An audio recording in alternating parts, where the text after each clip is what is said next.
Os arquiduques são os diabos mais poderosos dos 9 infernos. Seres únicos do mal inesgotável, eles são temidos e insultados em todos os planos. Seu poder é tal que funcionam de muitas maneiras como divindades. Eles podem projetar suas manifestações físicas no plano astral, de onde viajam para outros planos sem risco. No entanto, se eles forem mortos em outro plano, eles serão banidos para sua camada por 99 anos. Assim como os príncipes demoníacos, os arquiduques são os maiores de sua espécie e totalmente únicos. Ao contrário de suas contrapartes demoníacas, no entanto, os arquiduques são organizados em uma hierarquia rígida. Eles raramente fazem guerra aberta uns contra os outros. Em vez disso, eles tramam e planejam, em intricadas, teias de política, duplicidade e traição. Os arquiduques também são chamados de senhores do inferno, ou senhores dos 9. Juntos, eles governam todas as camadas dos 9 infernos. Cada arquiduque tem seu próprio palácio escuro, legiões de diabos, monstros e planos para ganhar mais poder. Eles continuamente fazem e quebram alianças entre si e com outros poderes planares em sua busca por maior poder e controle. O maior de todos os arquiduques é Asmodeus, que governa todos eles do fundo do próprio poço. Ele controlou os infernos desde que as histórias foram registradas, embora existam rumores de que haviam senhores ainda mais antigos aqui. Asmodeus foi quem planejou o evento conhecido como o Acerto de Contas, que mudou a face do inferno dramaticamente. Os arquiduques Baalzebub e Mefistófeles guerreavam entre si pelo governo total. Com a ajuda de um senhor chamado Gerion, Asmodeus convenceu os exércitos de cada lado a se voltarem contra seus mestres e todos os outros arquiduques caíram antes do ataque de suas próprias tropas.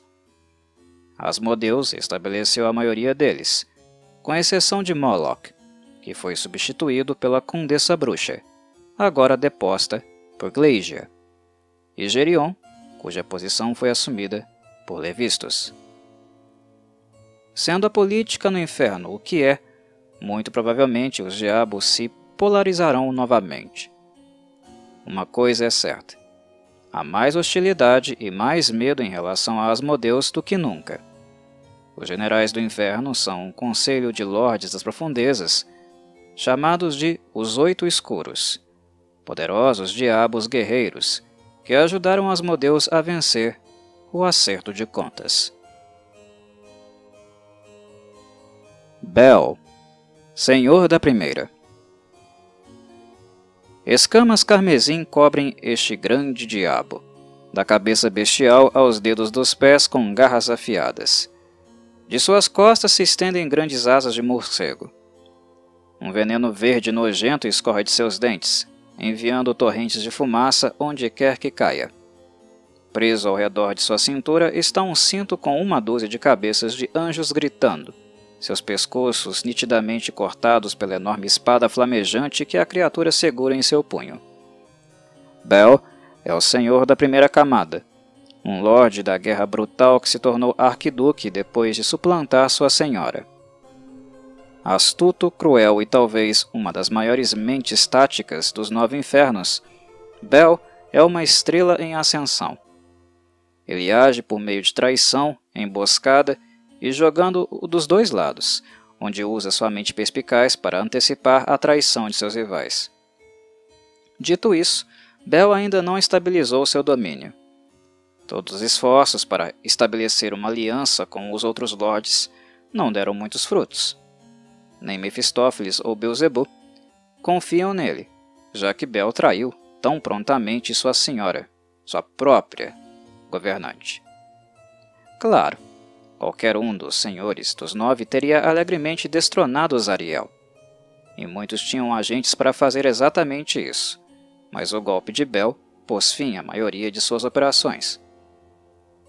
Embora eles tenham recusado os esforços de Bel para formar alianças, até agora nenhum deles se moveu contra ele, pois valorizam seu papel como um amortecedor contra os demônios do abismo, bem como sua aliança com os 8 Escuros. Bel teme represálias, mas tem poucas oportunidades de proteger seu flanco, uma vez que exércitos de demônios invasores constantemente empurram suas defesas. Ele passa a maior parte do tempo travando a guerra contra o abismo, supervisionando pessoalmente a construção de fortificações e planejando estratégias para combater as hordas sem fim. Ele se cerca de senhores da guerra Cornugon e lordes das profundezas, embora suspeite que sua lealdade esteja em outro lugar. Bel recentemente fez incursões para forjar uma aliança com Tiamat, que mantém um domínio em sua camada. Os dois chegaram a um acordo e Abishais agora aumentam as fileiras de seus exércitos. De todos os seus aliados e as Seclas, a própria Zariel oferece a ele a maior ajuda. Aprisionada nas entranhas da Cidadela de Bronze, Zariel definha, sob as facas cruéis de torturadores abixais, que cortam pedaços de sua carne para alimentar seu mestre. Dispater, Senhor da Segunda. Esta figura de cabelos escuros tem pouco mais de 2,10 metros de altura. Ele poderia se passar por humano se não fosse pelos pequenos chifres projetando-se de sua testa e seus olhos vermelhos brilhantes. Vestido com roupas régias, ele carrega um longo cajado com a ponta semelhante a uma massa. Dispater é o Duque de Ferro, o Senhor da Segunda Camada. Um diabo cauteloso, ele nunca deixa a expugnável torre de ferro que assoma sobre Dis. Dispater é a própria definição de cautela. Ele é vigilante além de qualquer comparação, tecendo uma teia de defesas impenetráveis ao redor de si mesmo e de seus bens. Seus planos são de longo alcance, levando gerações para se concretizarem. No entanto, ele não é um diabo covarde e amedrontado que se agarra ao poder com medo de perdê-lo. Ele é calmo, composto e charmoso. Ele é o cavaleiro perfeito, não é dado a explosões emocionais ou atos de paixão. Ele conhece os jogos políticos dos 9 infernos e é um dos melhores jogadores. Dispater tem dedo em tudo. Ele tem agentes espalhados pelas camadas, todos trabalhando em algum esquema complicado. A maioria dos objetivos dele se esconde por trás de inúmeras mentiras e manipulações, mas seu ódio por Beelzebub é o segredo mais mal guardado dos 9 infernos. Os dois se enfrentam em uma guerra de traições e assassinatos, cada um lutando contra as defesas do outro.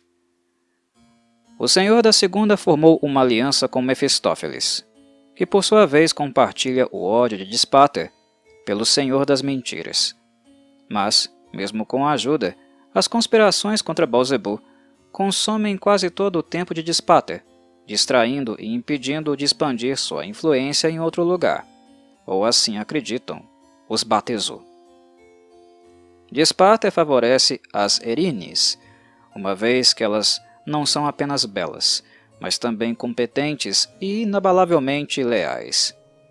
Protegendo sua fortaleza estão dezenas de golems de ferro e outros constructos que seguem todos os seus comandos. Mamon, Senhor da Terceira. Este diabo maciço tem a parte inferior do corpo semelhante a uma serpente manchada de marrom e a parte superior de um humanoide musculoso com 2 braços grandes. A cabeça bestial da criatura é terrivelmente monstruosa, com uma mandíbula de lábios negros cheias de dentes pontiagudos e um par de presas de serpente.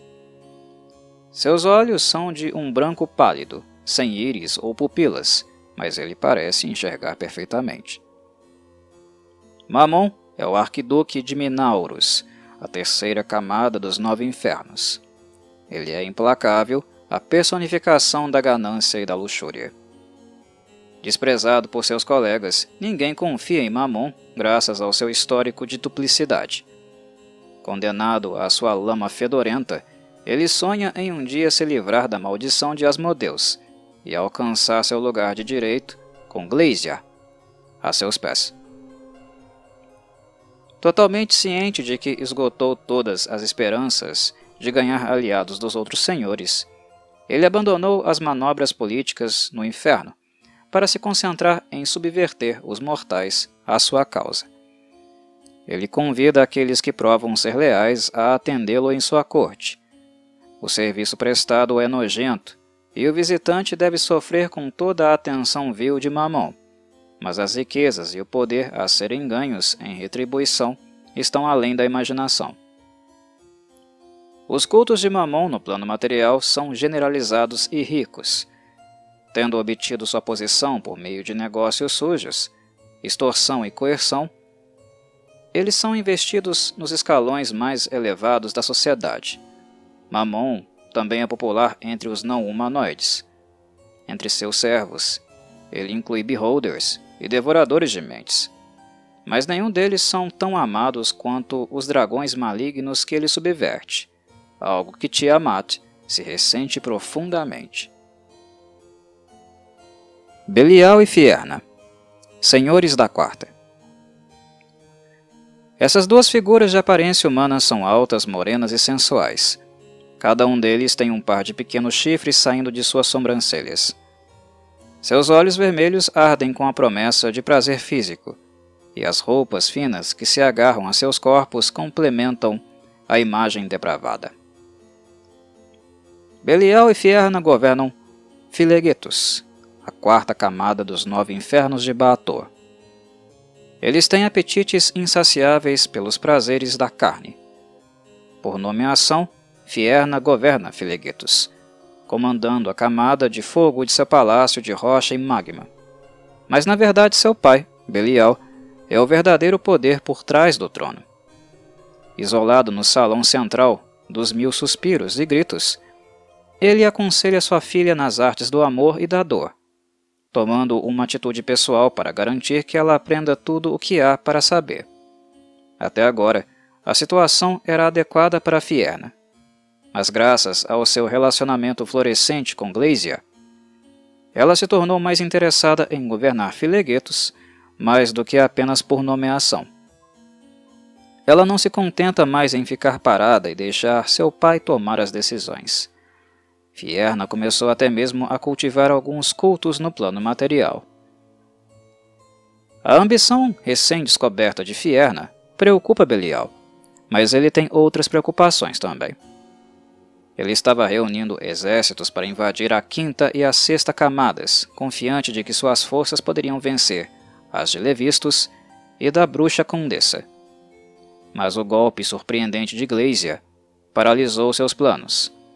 E agora ele não pode se mover, já que fazê-lo invocaria toda a força da ira de Asmodeus. Por enquanto, Belial se contenta em assistir e ver o que se desenvolve com este novo jogador no vicioso jogo político do inferno.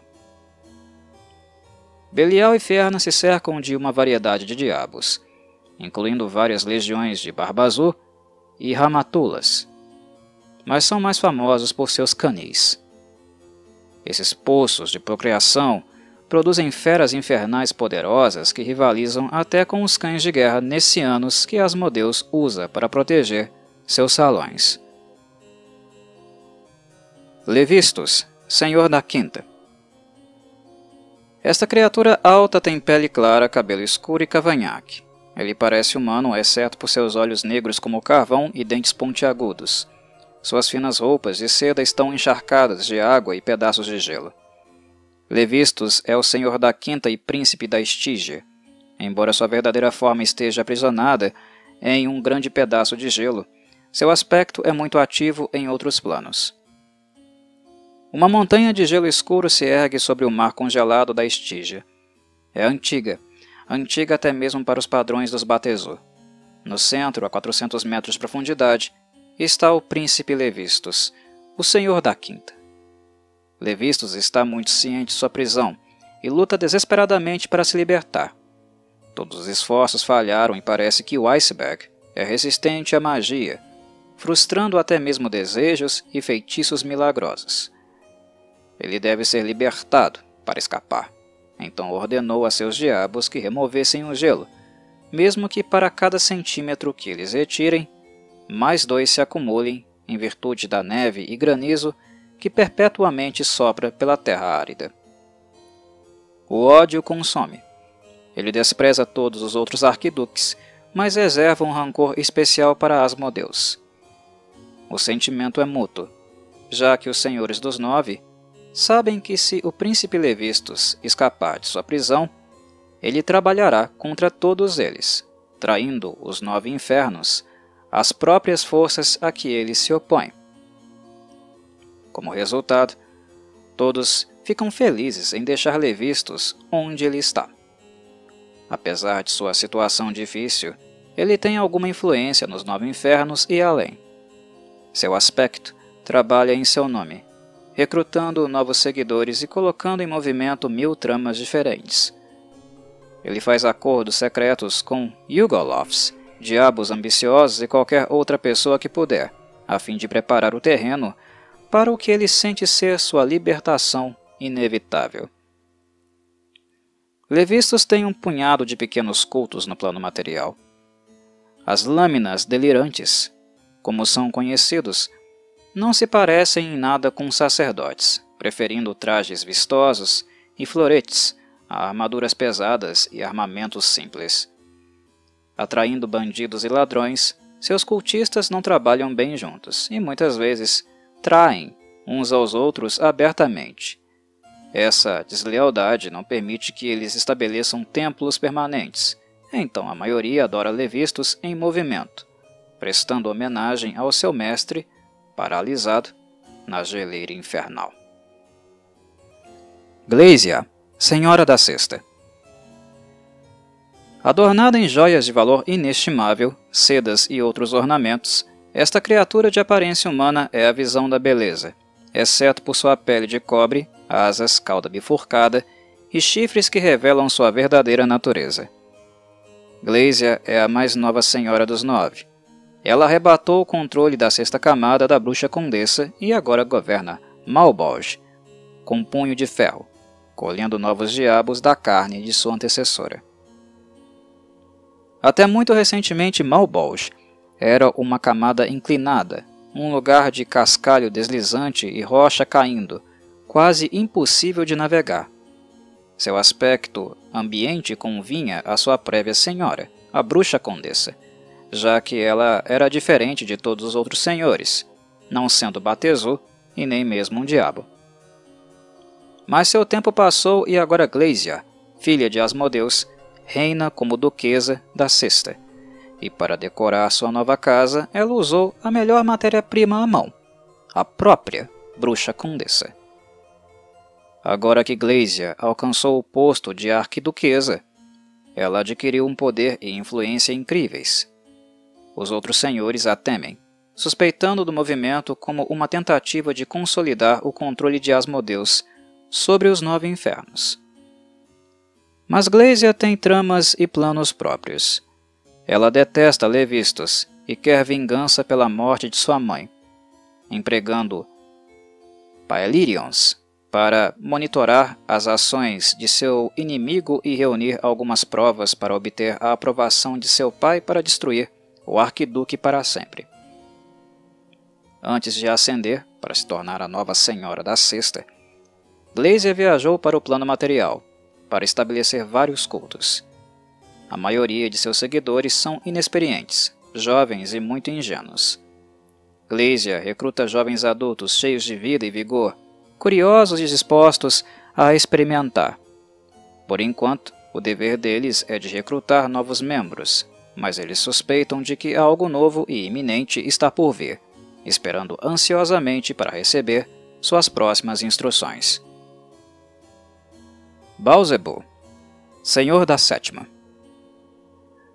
Essa coisa parece uma lesma enorme com braços minúsculos, mal formados e um rosto grotesco e retorcido empoleirado no topo de um corpo inchado e brilhante. Baalzebub, o Senhor das Mentiras, governa a 7ª camada do inferno. O Caído, também chamado de Arquiduque Lesma, caiu dos planos superiores quando sua arrogância e ambição o desviaram.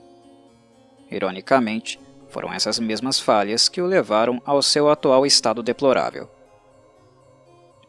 A maior falha de Baalzebub é a ambição. Mesmo com o poder e prestígio que alcançou, ele nunca ficou satisfeito. à medida que a política dos nove infernos o envolvia cada vez mais em tramas e conspirações, ele se viu em dificuldades cada vez maiores com Asmodeus, até que os dois entraram em conflito durante o acerto de contas. Como outros, Beelzebub sofreu por se opor ao Senhor da Nona e, por sua deslealdade, foi transformado na criatura hedionda que é hoje. Beelzebub ainda conta com Belial como um aliado, mas não tem certeza sobre Fierna, a quem ele vê como uma ameaça à aliança deles graças ao seu relacionamento florescente com a nova Senhora da Sexta. O Arquiduque Lesma culpa a todos, menos ele mesmo, por sua situação, especialmente Mefistófeles. No entanto, Beelzebub reserva um ódio especial para Asmodeus. Sua maldição é mais do que apenas um obstáculo, é uma humilhação. Ele não descansará enquanto não se vingar e recuperar sua verdadeira forma. E isto é só uma questão de tempo. Beelzebub mantém um número considerável de seguidores no plano material. Os mortais parecem irremediavelmente atraídos por sua doutrina de mentiras, seu charme e o poder que lhe oferece. Os mais numerosos de seus seguidores são Bugbears, que personificam a natureza dualística de Beelzebub por serem fortes e astutos.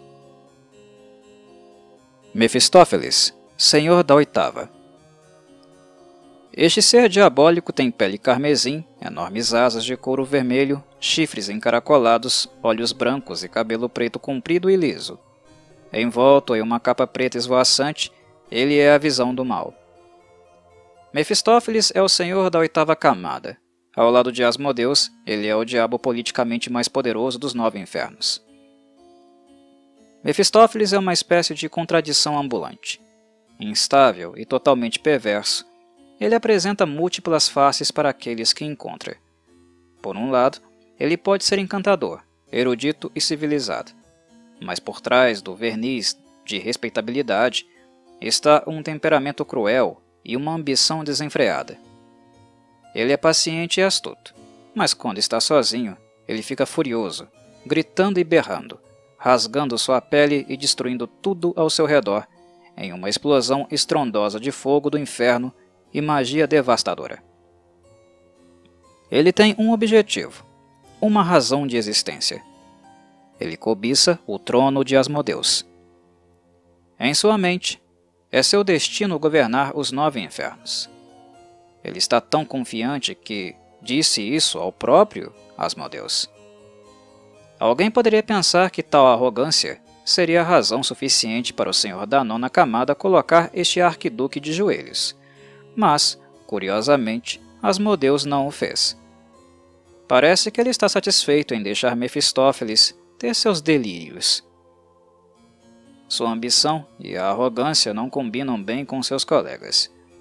Alguns são atraídos por seu poder, como Dispater, mas a maioria o despreza, vendo-o como um elemento instável e imprevisível na política complicada dos nove infernos. Entre seus inimigos, Beelzebub é o maior. O Senhor das Mentiras há muito tempo se opõe a todos os seus esforços. Enquanto Beelzebub viver, Mefistófeles passará seu tempo tramando planos para eliminar seu antigo rival, deixando Asmodeus seguro em sua posição como Senhor dos Nove Infernos.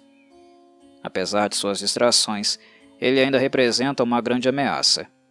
O Arquiduque comanda legiões de diabos de gelo, bem como lordes das profundezas, Barba Azul e Cornugons, que se reuniram sob seu estandarte.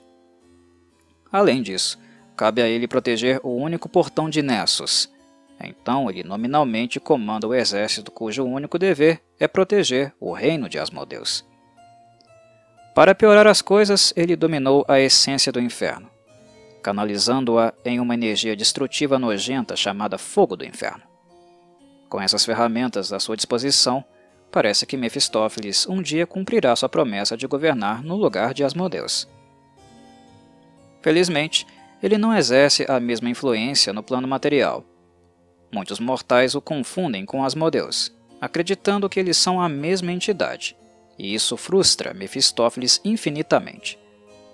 Acima de tudo, ele quer ser adorado como um deus. Ainda assim, ele tem uma série de pequenos cultos que o reverenciam como o deus do fogo do inferno. Ele também rouba adoradores de outros arquiduques, se aproveitando de qualquer nível de insatisfação. Seus templos são lugares estranhos, escondidos e fora das rotas principais. Decorados com fogueiras, eles são insuportavelmente quentes e os fossos são preparados para que queimem durante as cerimônias nos momentos mais dramáticos. Os cultistas se reúnem para realizar sacrifícios, amarrando sua vítima viva em um altar enegrecido e imolando-a viva. Seus gritos adicionam refrão às suas orações silenciosas. Asmodeus. Esta criatura diabólica tem quase 4 metros de altura. Ele tem pele escura e lustrosa e cabelos pretos. Bonito e perigoso, seus olhos vermelhos brilham com poder infernal. Um par de pequenos chifres afiados coroa sua cabeça. Ele usa vestes finas vermelhas e pretas cravejadas de diamantes negros e rubis de fogo, e ele carrega um cajado aparentemente feito de um único rubi esculpido que brilha com o poder do inferno. Asmodeus é o senhor da 9ª camada, governante de Nessos e senhor de todos os 9 infernos. Ele é o mestre indiscutível de Baator, comandando o medo e o respeito de todos aqueles que ocupam seu reino. Até mesmo os deuses que moram nos 9 infernos dão a Asmodeus o devido valor. Embora os arquiduques possam trabalhar para usurpá-lo, poucos têm a coragem de agir abertamente. As maquinações de Asmodeus demoram a ser feitas e podem levar séculos, se não milênios, para serem resolvidas. Ele trabalha em grande escala, construindo cuidadosamente intrigas insidiosas e inexplicáveis, manobrando as forças da maldade como peças de xadrez em um tabuleiro que abrange todos os planos. Suas principais preocupações são simples. Primeiro, ele quer que a estrutura de poder atualmente em vigor permaneça exatamente como está, com ele no comando. Ele tem espiões em todas as camadas, plantados em todos os tribunais. Nenhum arquiduque sabe ao certo quais de seus asseclas realmente servem a Asmodeus. Então, o clima é de paranoia justificada. Asmodeus também expande o mal. Ele se opõe diretamente aos celestiais e às divindades de boa índole. Seus lacaios combatem os agentes dos planos superiores, matando-os quando e onde podem. Por fim, Asmodeus trava guerra contra os demônios do abismo. Ele vê as incontáveis hordas demoníacas como uma ameaça direta à sua supremacia. Até que possa eliminá-los, ele nunca alcançará aquilo que mais desesperadamente deseja: a divindade. Asmodeus está ciente de cada trama arquitetada contra ele. Mais velho que o arquidiabo mais antigo, ele assistiu à ascensão e queda de outros arquiduques muito mais habilidosos do que qualquer um de seus contemporâneos. Ele é discreto e mantém sigilo, deixando seus lacaios cozinharem com medo do que ele fará a seguir. Claro, poucos se esqueceram que Asmodeus saiu ileso no acerto de contas, provando a todos que ele é o mais poderoso. No plano material, ele possui mais cultistas do que todos os outros arquiduques combinados. Os mortais que adoram diabos, na verdade, obtêm o poder de Asmodeus. Ele influencia todos os níveis da sociedade e tem seguidores de quase todas as raças, mesmo nos bastiões mais fortes das forças do bem. Seu caminho aponta para um poder grande e inatingível. Então seus clérigos são homens, mulheres e criaturas poderosas com influência e magnetismo pessoal, que os transformam em líderes naturais dentre os de sua espécie.